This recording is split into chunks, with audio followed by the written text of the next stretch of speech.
Hello everyone, स्वागत है आपका अपने हाई एजुकेशन जोन में। दोस्तों, मैं आपके साथ जितने भी मोस्ट इंपॉर्टेंट क्वेश्चन वो डिस्कस कर रही हूँ। आशा करती हूँ आप सभी अपनी पढ़ाई का, सेहत का ख्याल बड़े अच्छे से रख रहे होंगे। जैसे कि हमारे पास फर्स्ट क्वेश्चन गिवन है, नेत्र तंतु किस सिद्धांत पर कार्य करता है। यानी जो हमारा नेत्र तंतु होता है दोस्तों, वो कौन से प्रिंसिपल पर काम करता है। तो बात की जाए जो नियर पॉइंट होता है इसका, वो 25 सेंटीमीटर तक हम देख सकते हैं दोस्तों। और फार पॉइंट क्या होता है, इन्फानाइट होता है। और जो ये काम करता है दोस्तों टोटल इंटरनल रिफ्लेक्शन पर, यानी पूर्ण आंतरिक परावर्तन पर। किस पर दोस्तों, पूर्ण आंतरिक परावर्तन पर। बात कर ली जाए अपवर्तन। अपवर्तन में जैसे दोस्तों तारे टिमटिमाते हैं, यानी हमें टिमटिमाना जो तारों का है वो दिखाई देता है। या फिर सूर्य उदय से पहले और सूर्य अस्त होने के बाद हमें सूरज दिखाई देता है। द्रव में पड़ी हुई डूबी हुई कोई एक छड़ है वो हमें टेढ़ी दिखाई देती है। ये सभी किसकी वजह से होता है, अपवर्तन की वजह से होता है, यानी रिफ्रैक्शन की वजह से होता है। बात कर ली जाए परावर्तन।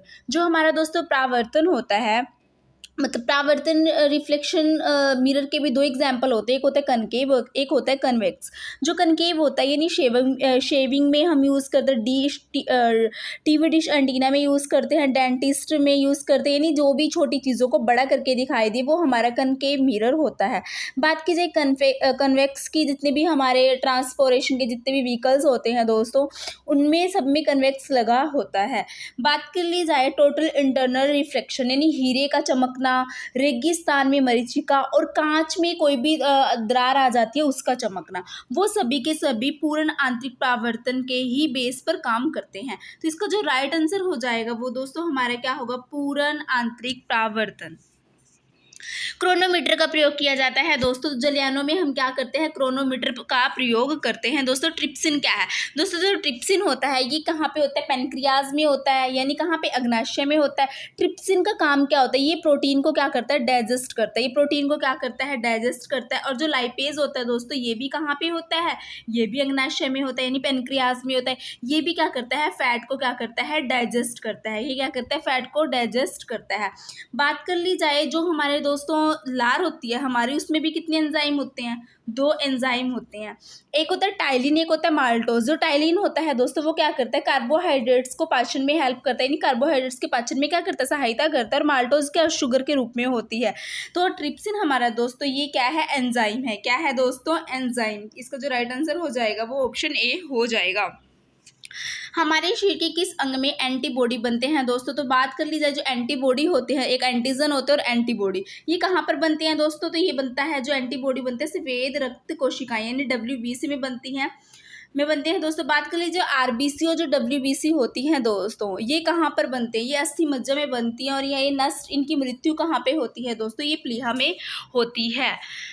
अम्ल वर्षा किसके कारण होती है दोस्तों। जो अम्ल वर्षा होती है, जितने भी हमारे जल संसाधन है या फिर जीव जंतु, इनको क्या करती है, हार्मफुल होती है। जितने भी हमारे जंगल वगैरह हैं सबको हार्मफुल फैलाती है दोस्तों। जो इसकी जो अम्ल वर्षा की डिस्कवरी हुई थी, यानी सबसे पहले इसको जब नोटिस में लाया गया था, तो वो कब लाया गया था दोस्तों, 1972 में। कब, 1972 में दोस्तों। कब किया गया था दोस्तों, 1972 में किया गया था दोस्तों। तो जो अम्ल वर्षा का जो रीजन है वो किस वजह से होता है, सल्फर डाइऑक्साइड और नाइट्रोजन ऑक्साइड की वजह से। तो इसको जो राइट आंसर हो जाएगा वो ऑप्शन सी हो जाएगा। अम्ल वर्षा का जो कारण है दोस्तों वो नाइट्रोजन ऑक्साइड और सल्फर डाइऑक्साइड होता है। प्रकाश की गति सर्वाधिक होती है दोस्तों। तो प्रकाश की जो गति होती है वो सबसे ज़्यादा कहाँ पे होती है, जो प्रकाश की गति होती है दोस्तों वो निर्वात में होती है, यानी वैक्यूम में होती है। जो प्रकाश की गति की यानी वेलोसिटी जो होती है वो क्या होती है, 3 × 10⁸ मीटर पर सेकेंड होती है दोस्तों।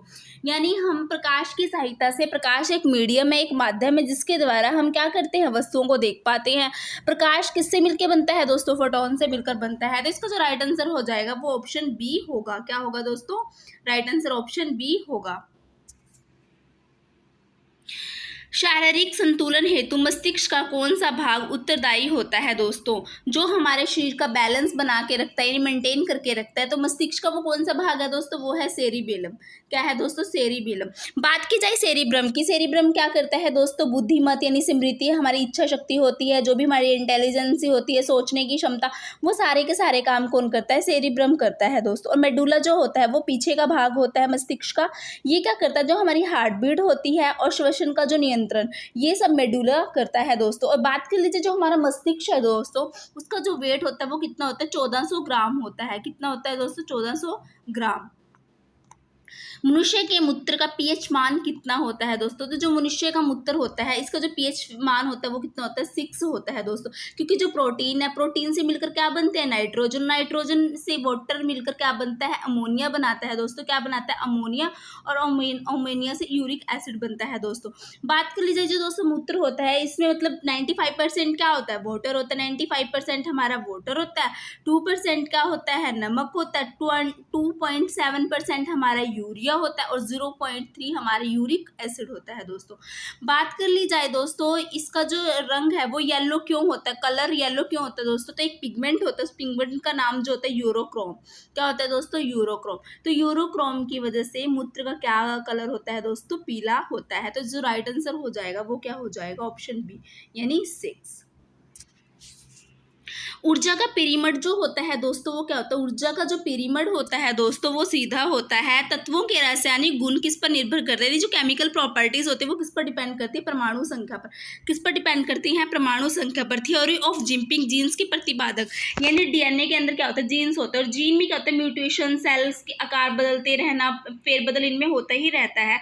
ये वाली जो थ्योरी है वो किन्होंने बताई थी, ये थ्योरी बताई बारबरा मैक्लिंटॉक ने। किसने बताई, बारबरा ने बताई दोस्तों ये थ्योरी।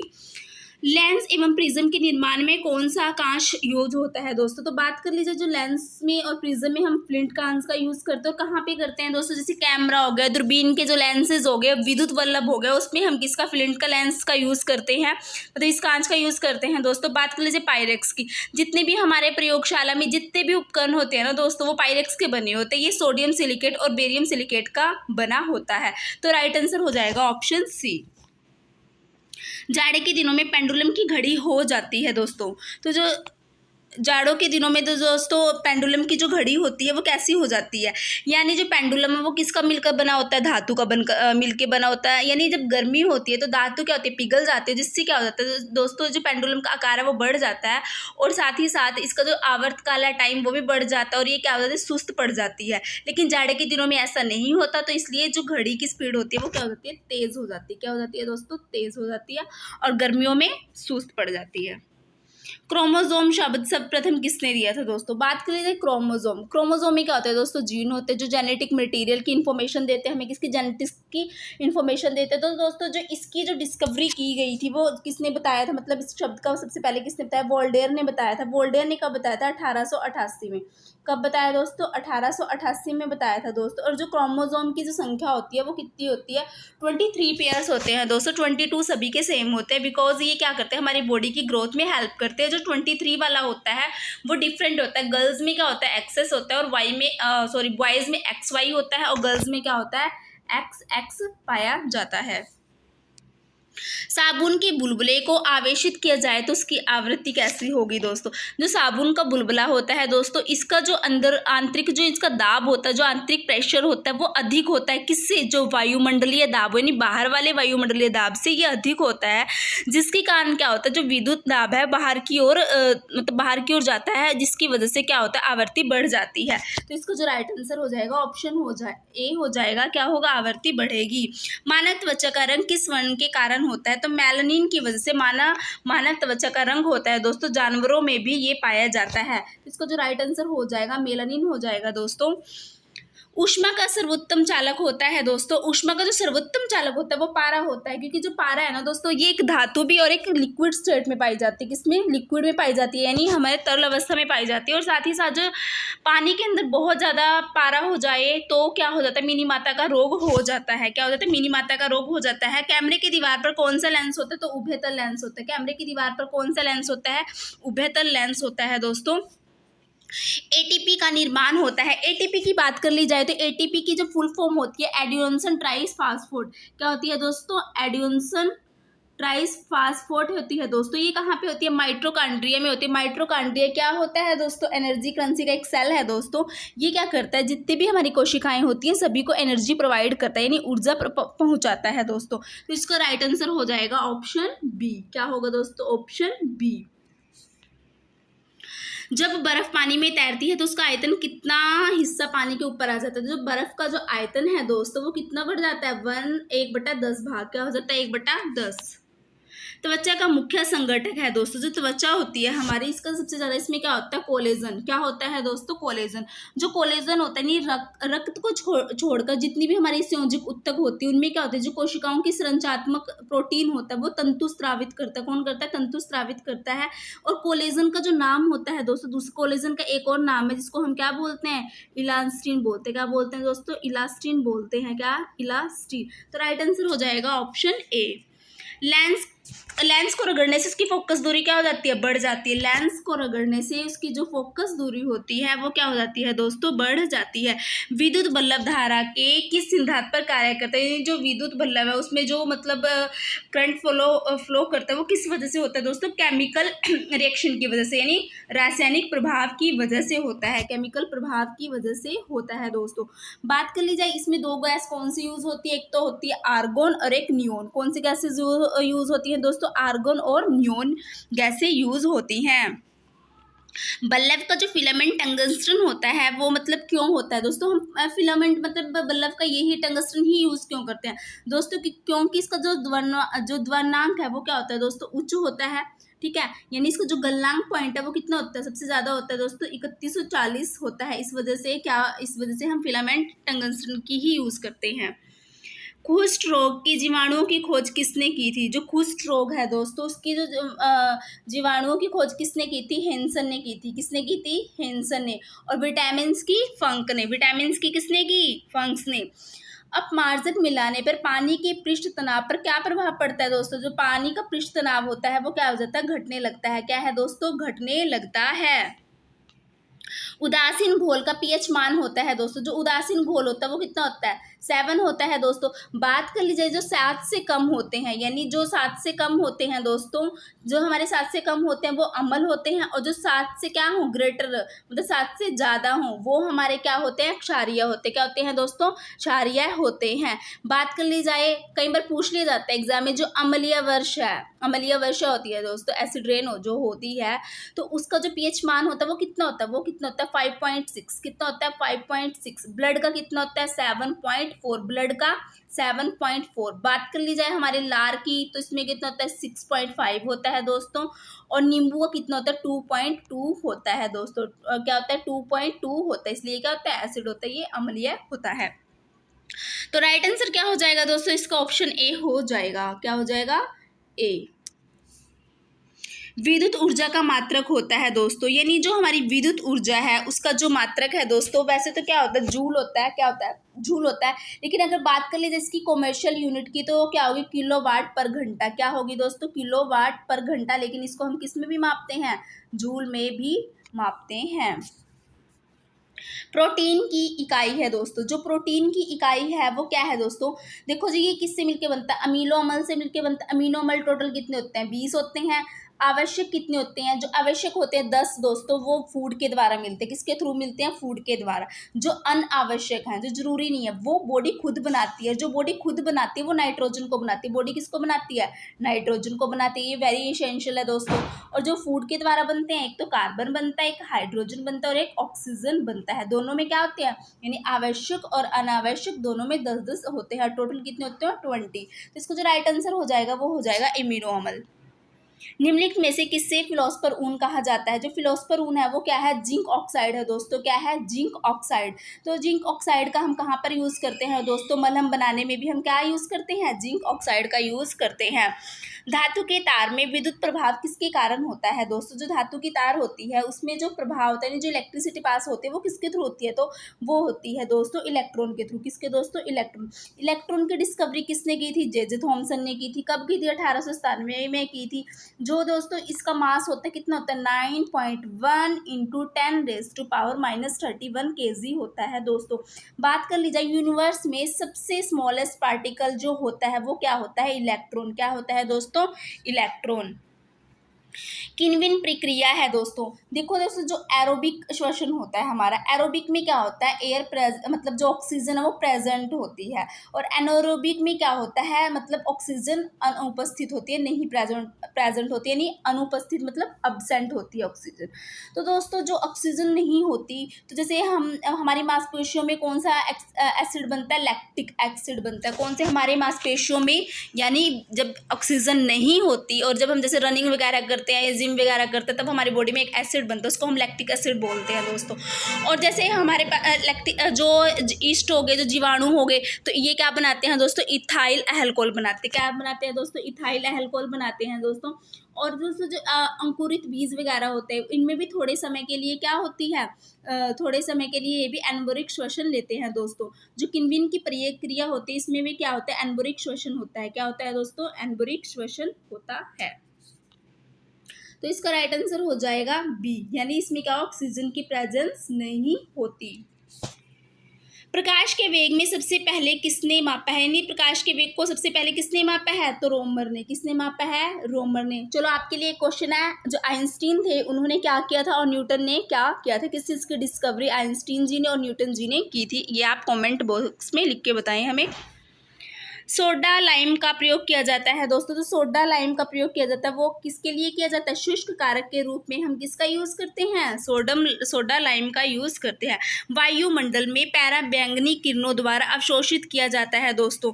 जो क्या पैराबैंगनी किरणें होती हैं, ये अल्ट्रावायलेट जो दोस्तों रेज होती हैं, ये क्या करती है, हमारे ओजोन को क्या करती हैं, जो मतलब ओजोन है, हमारी जो धरती पर ओजोन है, वो हमें क्या करती है, अल्ट्रावायलेट किरणों से बचाती है। तो इसका जो राइट आंसर हो जाएगा वो हो जाएगा ओजोन। क्या हो जाएगा दोस्तों, ओजोन। O3 से हम इसको क्या करते हैं दोस्तों, डिफाइन करते हैं। निम्नलिखित में से किसका पीएच मान 7 है दोस्तों। तो बात कर लीजिए, जो पीएच मान है 7 है, वो मतलब इनमें से किसका है दोस्तों, 7 तो शुद्ध जल का है दोस्तों। शुद्ध जल का मान कितना होता है, 7 होता है। इसको हम क्या बोल देते हैं, उदासीन भी बोल देते हैं दोस्तों। और साथ ही साथ जो वर्षा होता है, वर्षा का पानी जो होता है दोस्तों, वो सबसे क्या होता है, बारिश का पानी शुद्ध जल में इंक्लूड किया जाता है।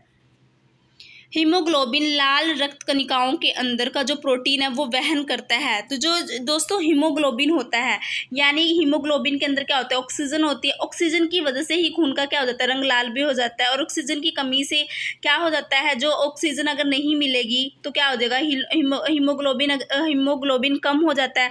हीमोग्लोबिन में कम होने की वजह से ऑक्सीजन क्या हो जाता है, नहीं मिल पाता, और साथ के साथ फिर हमें बॉडी के अंदर एनर्जी नहीं मिलती। तो इसका जो राइट आंसर हो जाएगा वो क्या हो जाएगा, ऑक्सीजन। क्या हो जाएगा दोस्तों, ऑक्सीजन। प्रत्यावर्ती धारा को दिष्ट धारा में बदलने का उपकरण है दोस्तों। यानी जो एसी को डीसी में बदलने के लिए हम किसका यूज करते हैं, रेक्टिफायर का। किसका करते हैं दोस्तों, रेक्टिफायर का। जो एसी करंट होता है दोस्तों, ये किस में कन्वर्ट होता है, डीसी में। अब बात कर ली जाए एसी की। एसी क्या होता है, अल्टरनेटिंग करंट होता है दोस्तों। क्या होता है, अल्टरनेटिंग करंट। कुछ इस तरह से हम एसी को रिप्रेजेंट करते हैं। ये क्या होता है, अल्टरनेटिंग करंट होता है दोस्तों। बात कर ली जाए डीसी के, यानी डिस्ट धारा जिसको बोलते हैं, वो क्या होता है दोस्तों, इसको हम बोलते हैं डीसी, यानी डायरेक्ट करंट। क्या बोलते हैं दोस्तों, डायरेक्ट करंट। तो जो एसी को डीसी में कन्वर्ट करता है वो क्या होता है, हमारा रेक्टिफायर होता है। क्या होता है, रेक्टिफायर।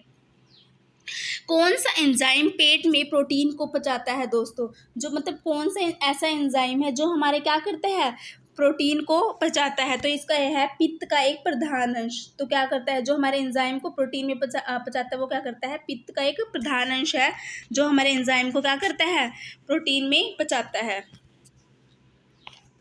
निम्नलिखित में से अंगों में कौन सा पित्त रस का स्रावित करता है दोस्तों। जो पित्त रस है वो सबसे मतलब कहाँ से स्रावित होता है दोस्तों, तो इसका जो आ जाएगा यकृत। यकृत क्या करता है दोस्तों, पित्त स्रावित करता है।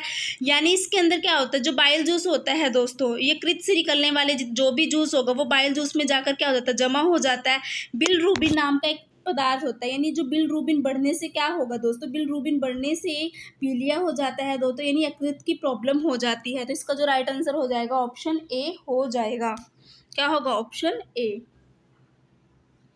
निम्न में से कौन सा कैल्शियम कार्बोनेट का रूप है दोस्तों। तो चूना पत्थर, जो चूना पत्थर है वो दोस्तों कैल्शियम कार्बोनेट का क्या है, रूप है। बात कर लीजिए जो बेकिंग सोडा, बेकिंग सोडा को क्या करते हैं हम, सोडियम बाइकार्बोनेट। बेकिंग सोडा को क्या बोल देते हैं, सोडियम बाइकार्बोनेट बोलते हैं दोस्तों। और वॉशिंग सोडा जो हमारा होता है इसका क्या होता है, सोडियम कार्बोनेट 10H2O दोस्तों। बात कर ली जाए निम्न में से कौन सा किस गैस का प्रयोग सिगरेट लाइटर में किया जाता है, तो राइट आंसर हो जाएगा बुटेन। दोस्तों जो बुटेन होता है सिगरेट लाइटर में हम इसका यूज़ करते हैं। बुटेन को हम रिप्रेजेंट कैसे करते हैं, C4H10, कैसे C4H10। और ये एक हाइड्रोकार्बन है दोस्तों, ये एलपीजी गैस में इसका बहुत ज़्यादा यूज़ होता है। किस में यूज़ होता है, एलपीजी गैस में होता है। बात कर ली जाए दोस्तों मीथेन की, तो मीथेन किस में यूज़ होता है, बायोगैस में होता है। किस में यूज़ होता है दोस्तों, बायोगैस में होता है। वह कौन सी घटना है जिससे प्रकाश के अनुप्रस्थ प्रकृति को स्थापित किया जाता है दोस्तों, इसका राइट आंसर हो जाएगा ध्रुवीकरण। क्या होगा दोस्तों, ध्रुवीकरण। कौन सी कोशिका का अग्रनल केवल पादप कोशिकाओं में पाया जाता है दोस्तों, मतलब इसमें से ना, मतलब पादप कोशिका में क्या क्या पाया जाता है, तो पादप कोशिका में प्लास्टिड्स पाया जाता है दोस्तों, और जंतु कोशिका में और पादप कोशिका में गुणसूत्र, माइटोकॉन्ड्रिया, लाइसोसोम। और प्लास्टिड्स किस में पाया जाता है दोस्तों, ओनली प्लांट्स में पाया जाता है। किस में पाया जाता है, प्लांट्स में पाया जाता है दोस्तों। निम्न में से कौन सा नाइट्रोजन फिक्सिंग जीवाणु है दोस्तों, जो नाइट्रोजन फिक्सिंग जीवाणु है वो कौन सा है दोस्तों, राइजोबियम। जो राइबोजिम है दोस्तों, ये क्या होता है, नाइट्रोजन एक फिक्सिंग जीवाणु है दोस्तों। इसकी जो टाइप होती है सूक्ष्म जीवाणुओं की, जैसे नॉन स्टॉक, एनाबीना, ये सभी के सभी क्या होते हैं, जीवाणुओं के टाइप है दोस्तों। बात कर लीजिए नेक्स्ट क्वेश्चन की, मानव शरीर के आंतरिक अंगों की छवियों को प्राप्त करने के लिए कौन सा डिवाइस अल्ट्रासोनिक तरंगों का उपयोग करते हैं, तो दोस्तों इसका हो जाएगा अल्ट्रासाउंड स्कैनर। जो अल्ट्रासाउंड स्कैनर है दोस्तों, ये क्या करता है, हमारी बॉडी के पूरे अंगों को अच्छे से दिखाता है और रिप्रेजेंट करता है। जैसे अनबोर्न बेबी होता है दोस्तों, उसको भी देखने के लिए हम अल्ट्रासाउंड स्कैनर का यूज़ करते हैं। शारीरिक से पक्षियों की चोंच निम्न में से किसके बराबर है दोस्तों, तो इसका जो राइट आंसर हो जाएगा जबड़े। यानी जो शारीरिक से पक्षियों की जो चोंच होती है वो किसके बराबर होती है, जबड़े। ऊर्जा के पारंपरिक स्रोतों का दूसरा नाम क्या है दोस्तों, तो इसका जो हो जाएगा पारंपरिक स्रोत जो होते हैं ऊर्जा का, वो गैर नवीकरणीय स्रोत हो जाएंगे। क्या हो जाएगा, गैर नवीकरणीय स्रोत, जैसे जीवाश्म ईंधन है ना, ये सभी के सभी, तेल कोयला, ये सभी के सभी इसके एग्जाम्पल हैं दोस्तों। रक्त गुर्दे में प्रवेश करता है दोस्तों, जो हमारा जो रक्त है वो गुर्दे में प्रवेश करता है, तो कैसे, गुर्दे की धमनी से दोस्तों। बात कर ली जाए दोस्तों रक्त है हमारा, यानी जो ब्लड है, जो आर्टरीज होती हैं यानी जो धमनी होती है, वो कौन सा ब्लड लेके जाती है, प्योर ब्लड। कौन सा लेके जाती है, प्योर ब्लड लेके जाती है। जो वेन्स होती हैं दोस्तों, वो क्या लेके जाती है, इम्प्योर ब्लड। क्या लेके जाती है, इम्प्योर ब्लड लेकर जाती हैं। किस परमाणु के द्रव्यमान सधम में तत्वों के आणविक भार को मापा जाता है, तो कार्बन को मापा जाता है। किसको मापा जाता है दोस्तों, कार्बन को मापा जाता है। पेनिसिलिन की सूक्ष्म जीव से प्राप्त होता है दोस्तों, तो फंगस से। क्या दोस्तों, फंगस से ही प्राप्त होता है। और फंगस की स्टडी को हम माइकोलॉजी भी बोलते हैं। इसका जो संचित भोजन होता है वो ग्लाइकोजन के रूप में होता है। किसके रूप में होता है दोस्तों, ग्लाइकोजन के रूप में होता है। इसकी जो कोशिका भित्ति होती है वो काइटिन की बनी होती है। किसकी बनी होती है दोस्तों, काइटिन की बनी होती है। थायराइड ग्रंथि के सामान्य कामकाज के लिए एक आहार है, यानी थायराइड ग्रंथि के लिए गाइटर नाम का जो रोग ना हो, किसकी वजह से होता है दोस्तों, आयोडीन की कमी से होता है। तो आयोडीन हमें भरपूर मात्रा में लेना चाहिए दोस्तों। बात करिए जाए नेक्स्ट की, निम्न में से कौन सी ध्वनि की लाउडनेस और सॉफ्टनेस को निर्धारित करता है दोस्तों। जैसे दोस्तों जो हमारी आवाज़ है, जो हमारी साउंड है ना, जैसे जो साउंड की पिच होती है दोस्तों, है ना, जैसे मान लीजिए एक किसी की मतलब बात कर लीजिए लाउडनेस की, अगर किसी की आवाज़ बिल्कुल लाउड है तो उसकी एम्पलीट्यूड क्या होगा, कुछ इस तरह से होगा। किसी की आवाज़ बिल्कुल नहीं, जो साउंड है वो क्या हो, सॉफ्ट हो, तो उसकी कैसी होगी दोस्तों, कुछ इस तरह से होगी। और किसी की मतलब जैसे श्रील आवाज़ होती है, बिल्कुल ही तेज़ होती है, तीखी होती है, तो उस केस में क्या होगा दोस्तों, जो एम्पलीट्यूड होगा वो हमारा कुछ इस तरह से होगा दोस्तों। तो ये सब कुछ किस पर डिपेंड करता है, यानी हमारी जो साउंड की लाउडनेस होगी, सॉफ्टनेस होगी, श्रिलनेस होगी या पिच होगी, वो किस पर डिपेंड करती है दोस्तों, वो करती है एम्पलीट्यूड पे। किस पर दोस्तों, एम्पलीट्यूड पे, यानी आयाम पे। किस पे दोस्तों, आयाम पे। दोस्तों अगर आपको ये वीडियो अच्छी लगी हो तो लाइक, शेयर, कमेंट, सब्सक्राइब जरूर कीजिएगा। धन्यवाद।